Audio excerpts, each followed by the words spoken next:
And welcome to 2022, the entrepreneurial series. My name is Colin Miles, aka the Numbers Guy, and today we are welcoming to the hot seat, as some people like to call it, Madeleine Macdonald, who is the MD of her own business. And I'm not going to steal her thunder by telling you a little bit about her because she can do that herself. So welcome, Madeleine. Thank you so much for joining us.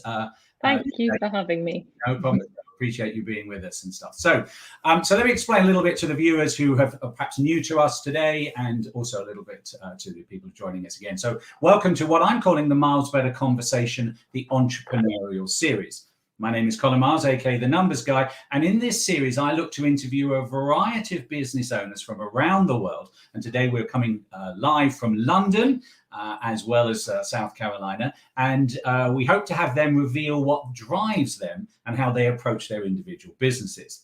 The interview series lasts around about 30 minutes. I hope you stay through to the end, but you can drop in and drop out. They will be recorded going live on YouTube and Facebook for those joining us, but also we'll obviously have them pre-recorded available for replay. The idea behind the series is I'm making it my mission in both 2021 and now in 2022 to help as many small business owners grow, scale, and profit faster by sharing other entrepreneurial experiences and thoughts, because it can be very lonely at the coalface. And most entrepreneurs think this is something that's never happened before. Well, guess what, guys? It's happened to us all, and we're going to share some of those experiences. So together we can hope overcome the fear of success and take action today rather than someday. And as I said, my guest today is Madeleine from her own company, which is rolling across the bottom, which is Square Circle Digital. And you're a brand specialist, I believe, Madeleine. That's what your website tells us. So give us the 5-minute pitch on all things Madeleine.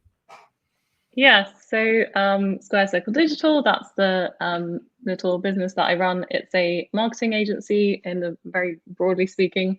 And specifically, we work with paid social advertising. So Facebook ads and Instagram ads.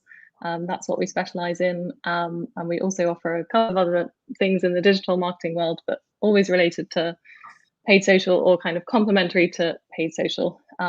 So that's what we specialize in, mostly working with small businesses and startups. And we do a lot of e-commerce and that website sales, internet businesses. Those are kind of the majority of our client base. And I've been doing this for about 4 years now. So I started out freelance, and now I've been more recently building it up into more of an agency type model. Cool. That's a very quick pitch, if you like. I'm sure we're going to get some more details as we move through. Some of the questions give you an opportunity to delve a little bit deeper into that as we move forward. So as I said, I call this the Miles Better Conversation, and we have 10 questions. So the Miles Better 10, as I refer to it. So we're going to leap straight in to keep things moving along nicely for everybody and to enjoy. So I believe that small business owners are really like superheroes, all right? And so often we have what I refer to, and I think other people do, an origin story. Why do I think you're a superhero? Well, what's yours, and how did this allow you to take the leap and become an entrepreneur? So really your background, what got you to where you are today? Yeah, it's kind of interesting because I would say I completely fell into this way of life. It wasn't like it was my sort of childhood dream, which I know a lot of entrepreneurs and similar people will say. But I really fell into it. So after I graduated from university, I went into a corporate job and kind of went down that sort of regular track of graduate working in London. I was doing a marketing job actually, so related to what I do now. But yeah, that was the sort of track that I was on. And to be honest, I probably thought that I'd be on that track for the rest of my career if I was looking that far ahead.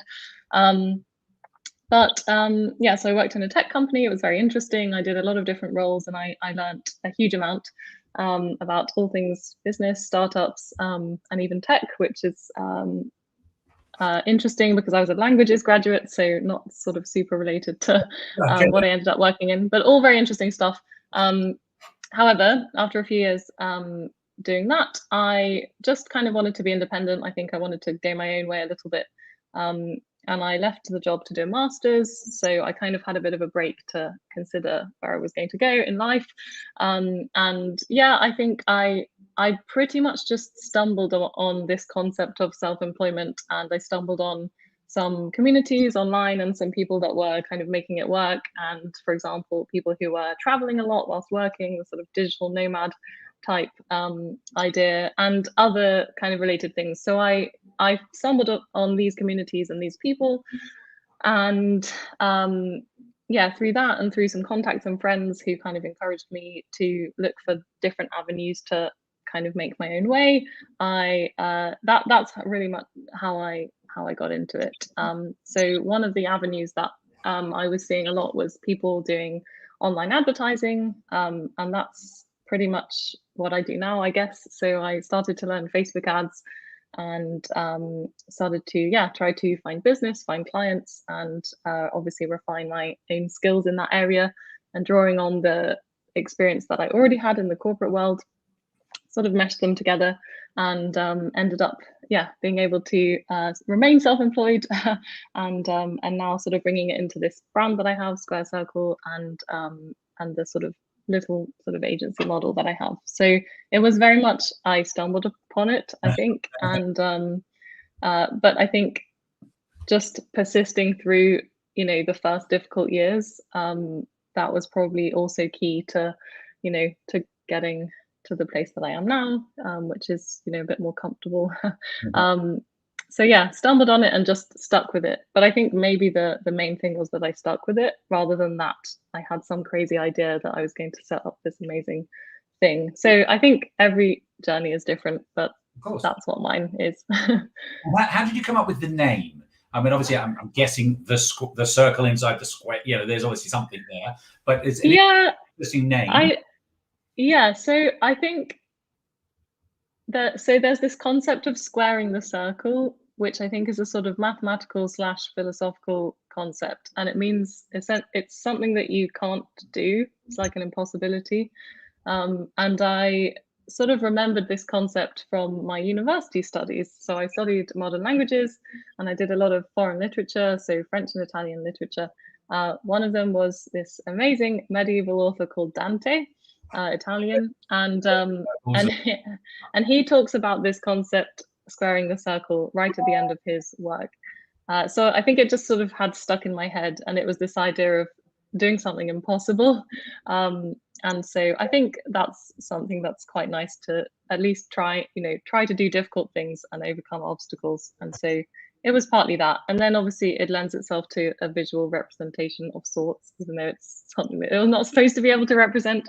But yeah, so I just kind of found that idea and again just ran with it.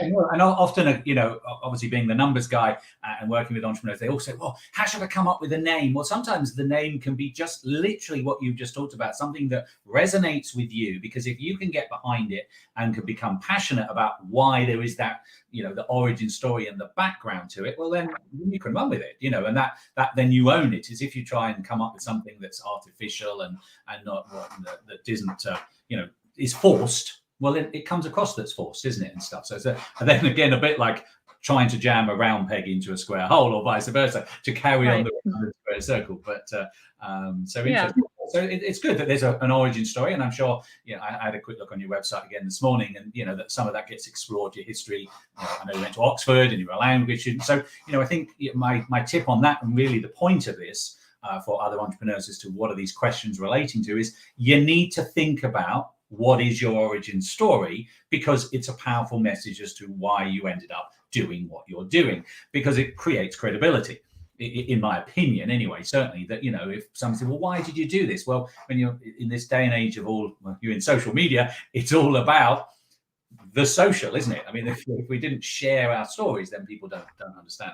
And I'm sure that's perhaps some of the things. So it did occur to me this morning, actually, that I may have to change tact with you and come to you as a client, because we've launched, I've got a condo in Turks and Caicos that we're trying to do some marketing through Facebook and Instagram and raise awareness. So I'm thinking, I might come offline and revert and say, well, what can we do together from that point of view? So you never know where it's going, because I know you focus on B2C, and obviously I'm moving in B2C rather than necessarily B2B. So always an interesting challenge. So cool. So thank you for that. I say we'll come out a little bit later as well with some of the other questions as to how you got to where you are. So what's question number 2? What's the biggest challenge? And you can't say COVID because that's old news now. Okay. What's the biggest challenge you have right now in your business, and how you're trying and working to overcome that?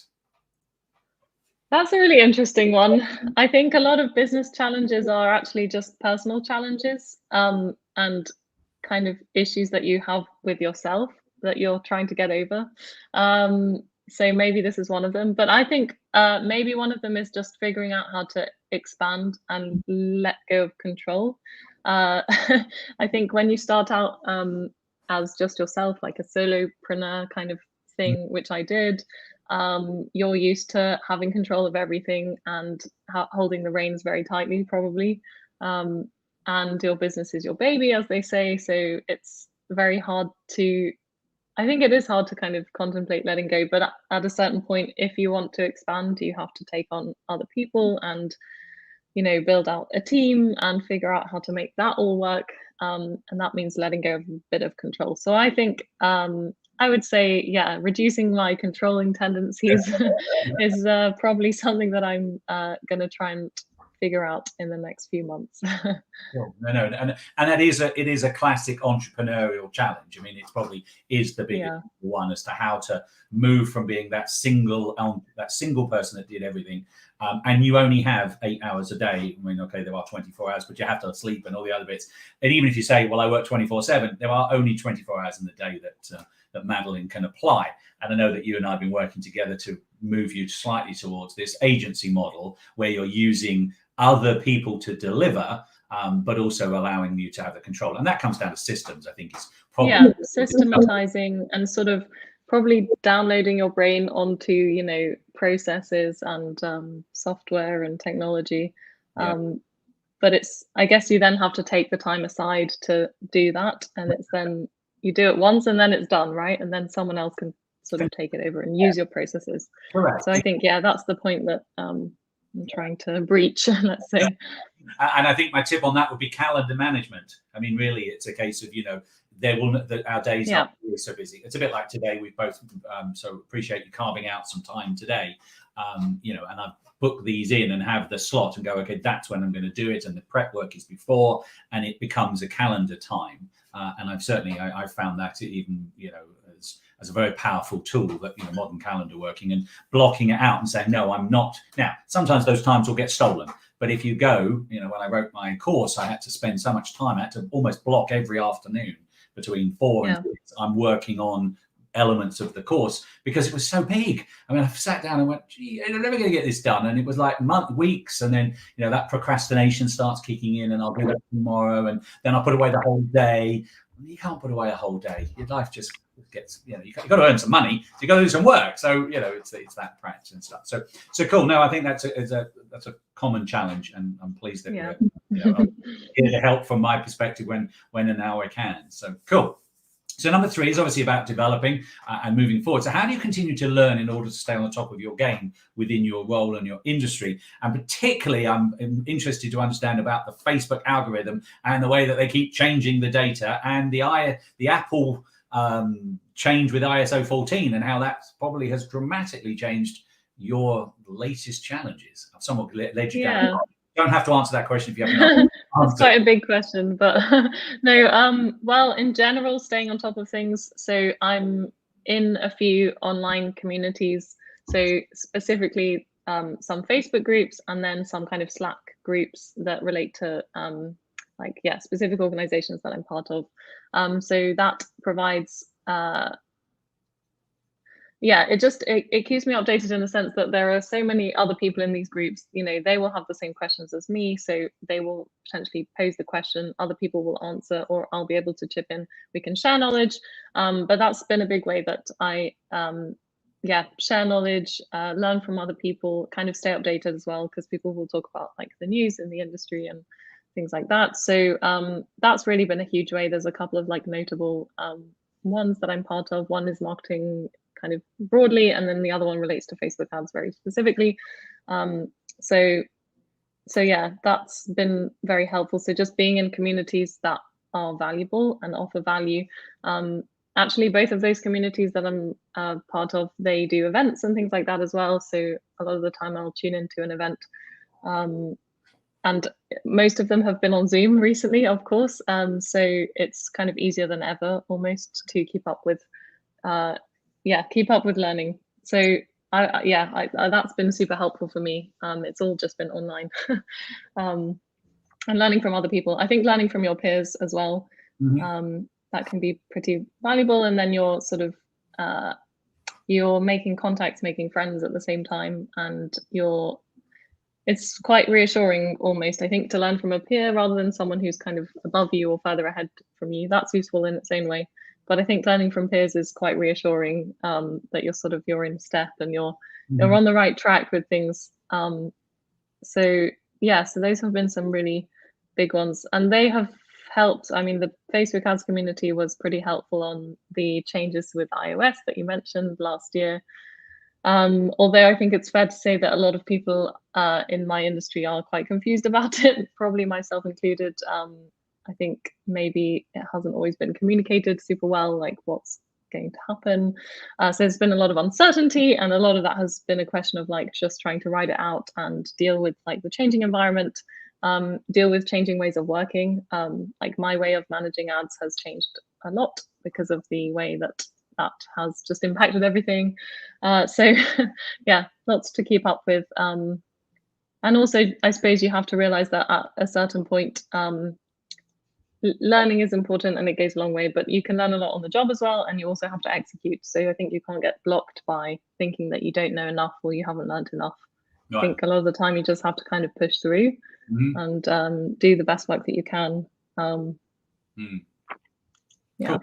I mean, that sort of comes back a little bit to the fear of success that I mentioned right at the beginning, that, entrepreneurs feel that they, how am I going to be successful? And I have to be successful. Well, sometimes it's a case of making the mistake and a little bit of failure and then adapting and moving forward. So cool. Good. So love the thing about the network and being in groups. I believe strongly in that. In fact, in my latest coaching tip as one of the that I launched just last week about adversity, is that actually being part of a network and having a supporting tribe of advisors can help you overcome adversity in a great way, because it will feel like the end of the world to you today, but it is likely that somebody else has already experienced that in bucket loads. And as you say, talking to a peer about what the hell did I do wrong there? Well, actually, we did the same thing and it isn't the end of the world. Just do this and it'll all come back if it's, Yeah.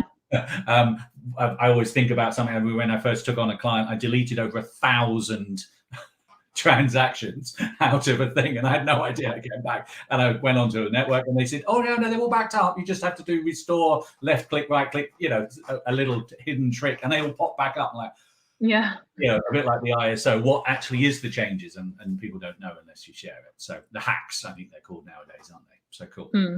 Good. So question number 4, knowing what you now know about running your business, if you had a time machine and you could go back, what would you do differently?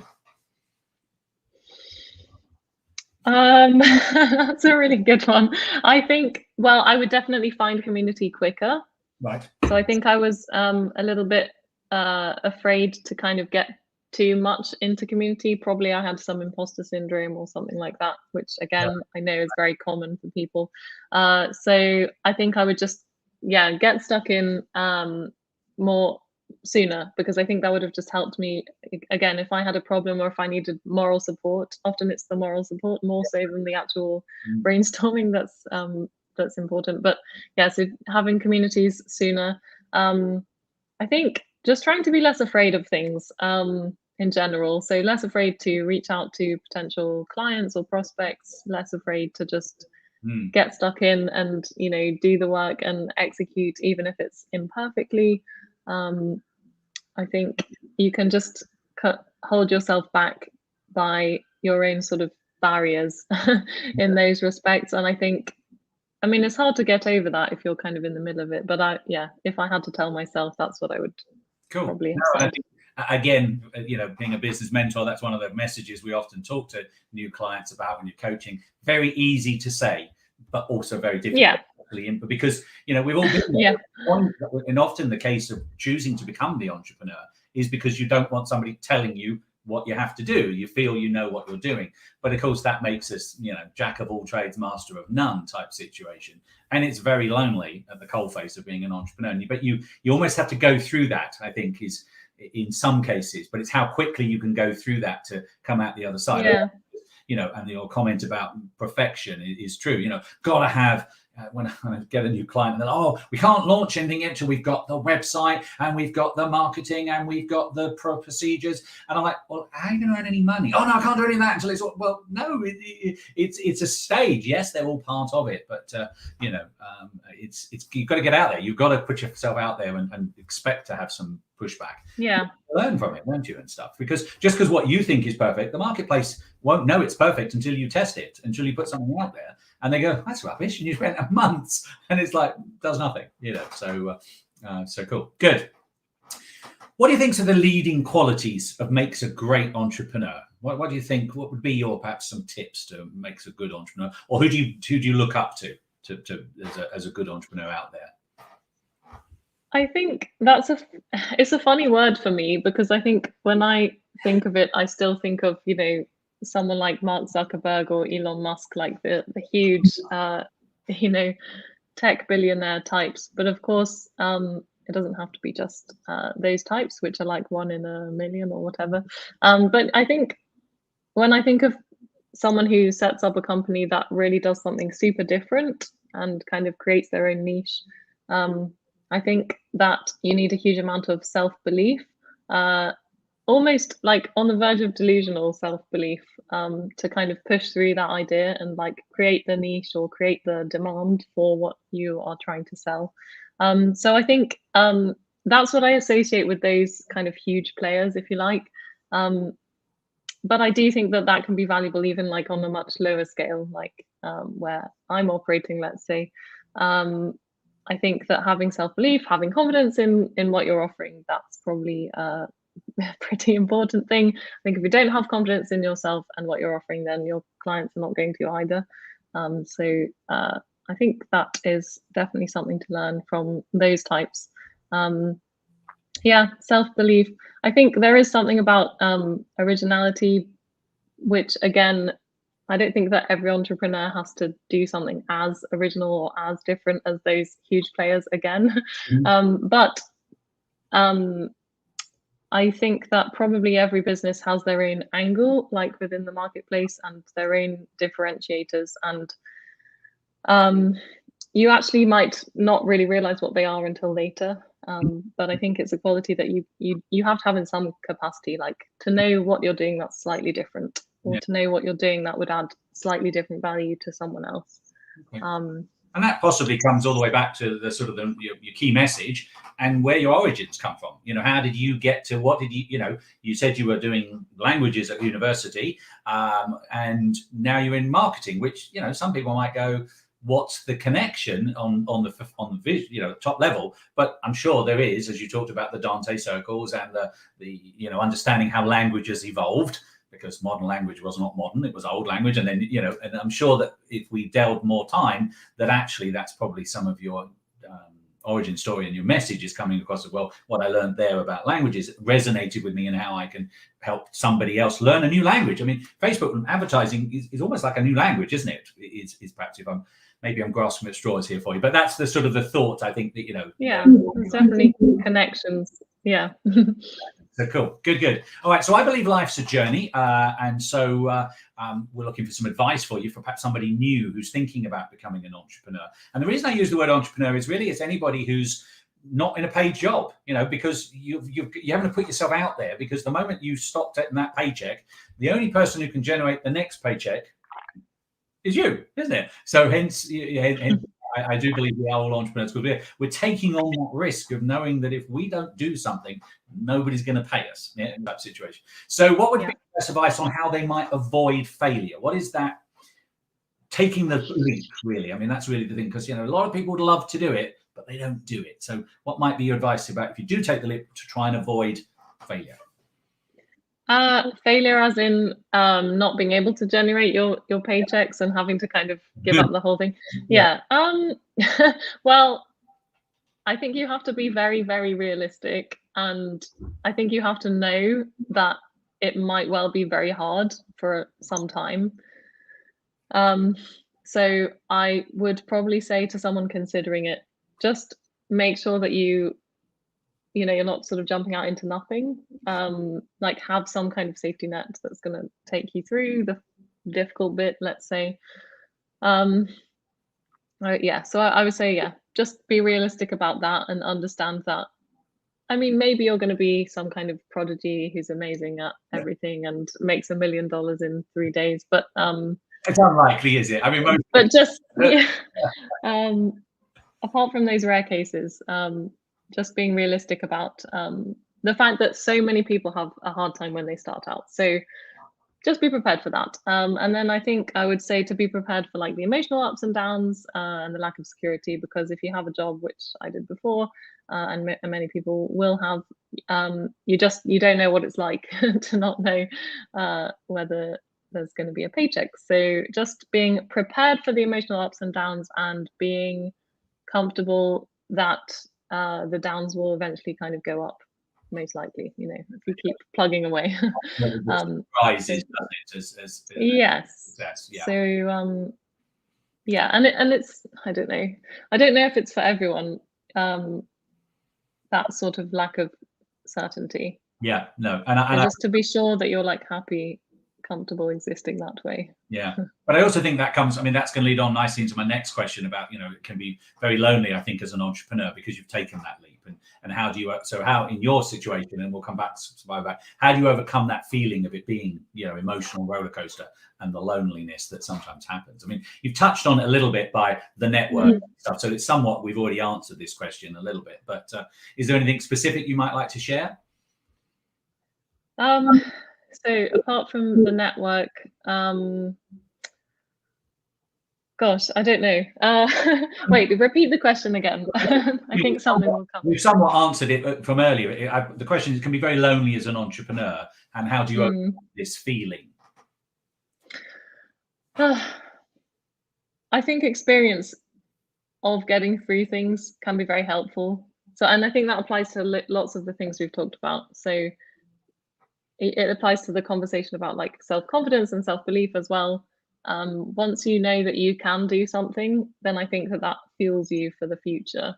So I think in terms of, feeling like you're just all alone on this journey, I think once you kind of know that you can get through it, you sort of start to feel a bit better about it, I would say. But it's true that you can't do everything alone. And so you do have to go to the network and just try to have people around you, and even support from your sort of friends in normal employment, let's say.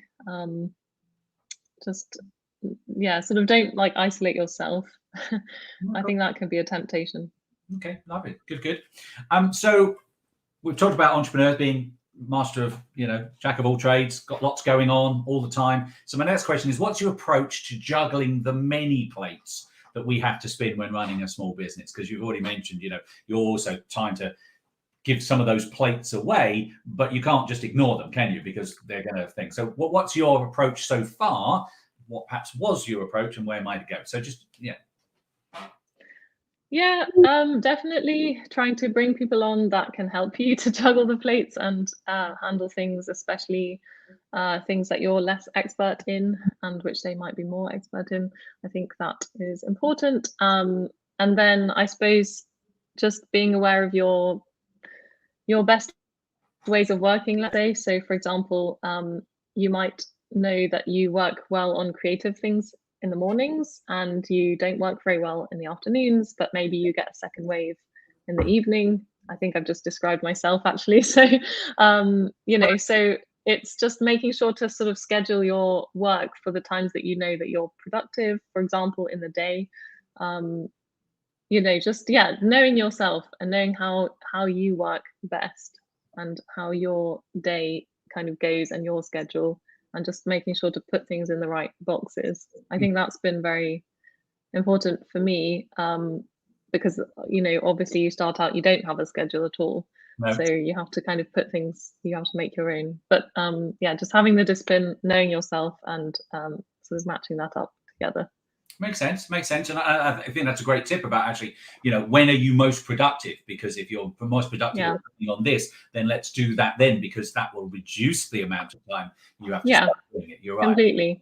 And another thing about that, I think there's probably some good psychology behind this that we could go into, but your willpower is also higher at certain points of day. Actually, I think it's basically when you wake up.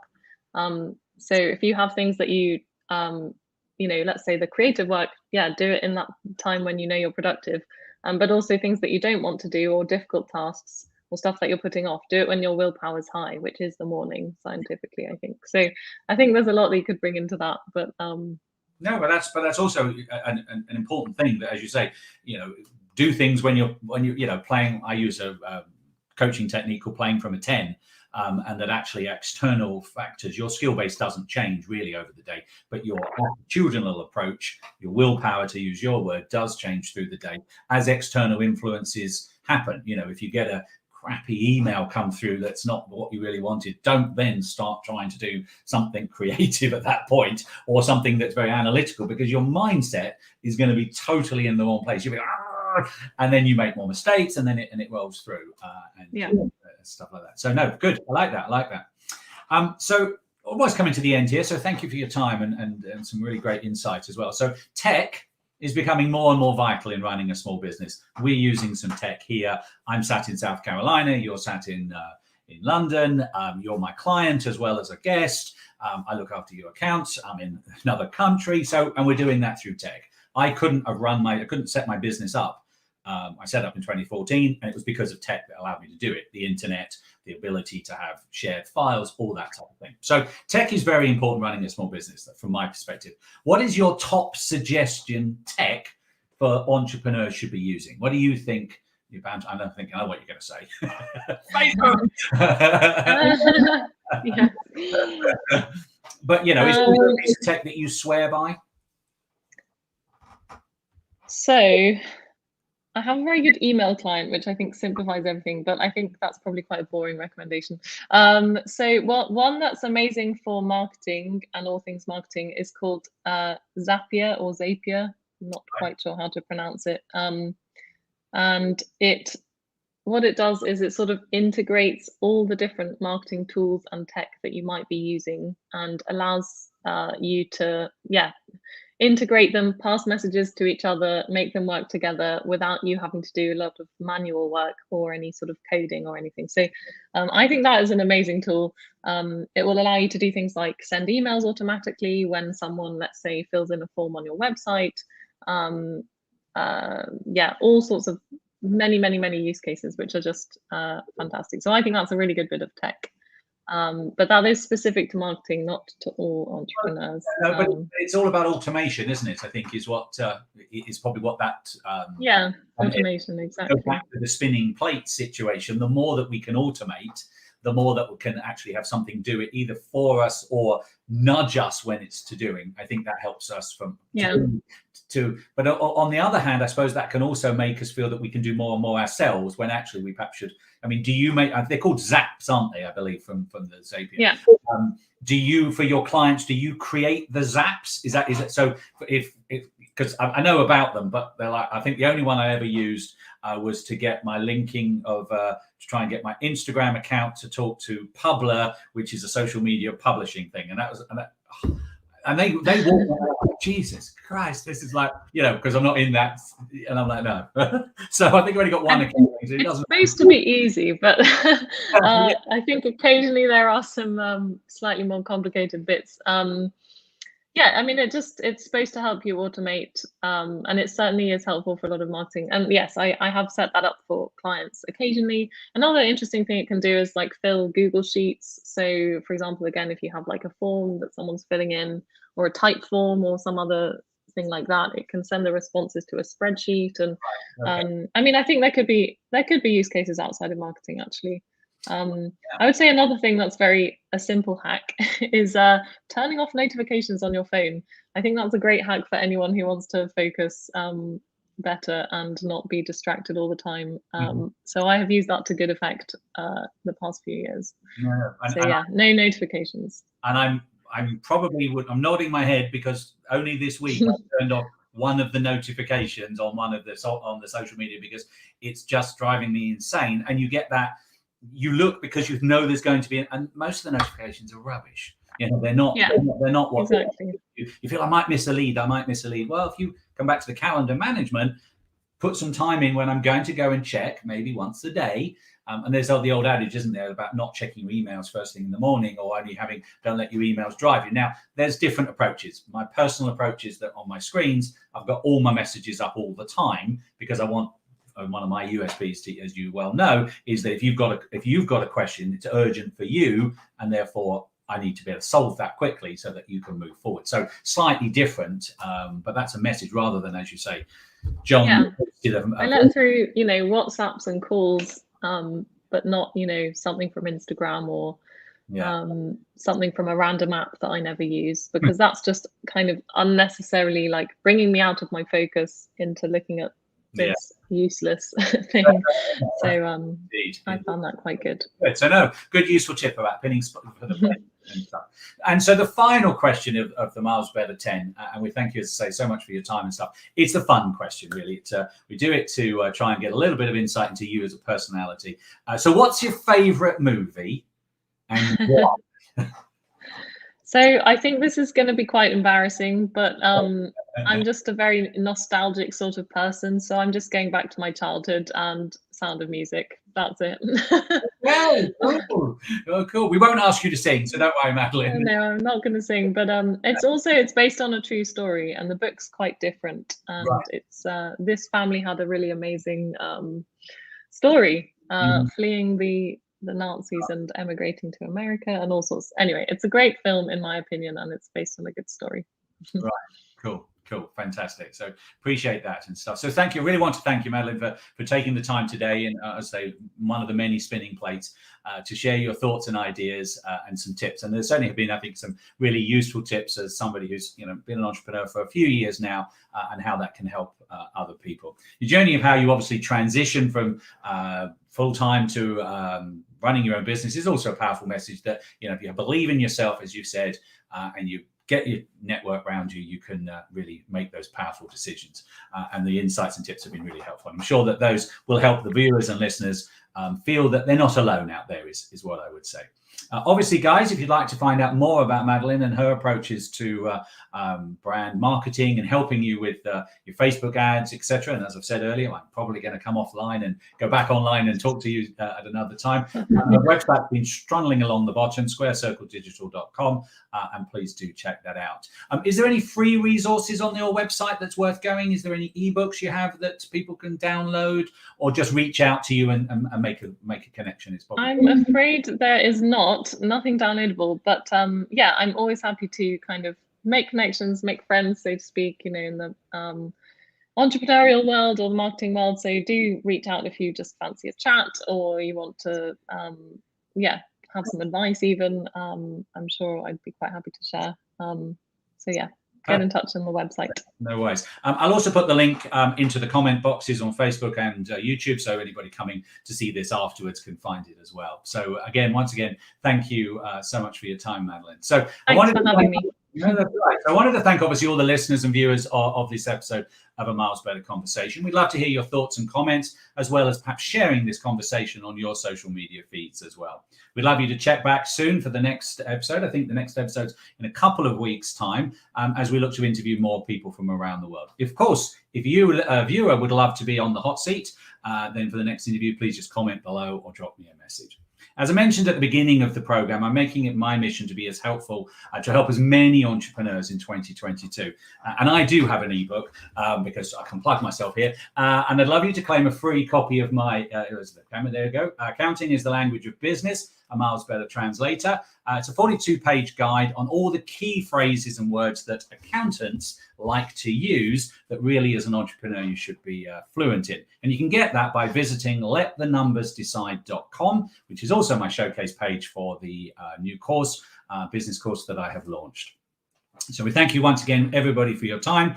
My name is Colin Miles, aka The Numbers Guy, and this has been A Miles Better Conversation. And I think that is it. Let's just close out with the video.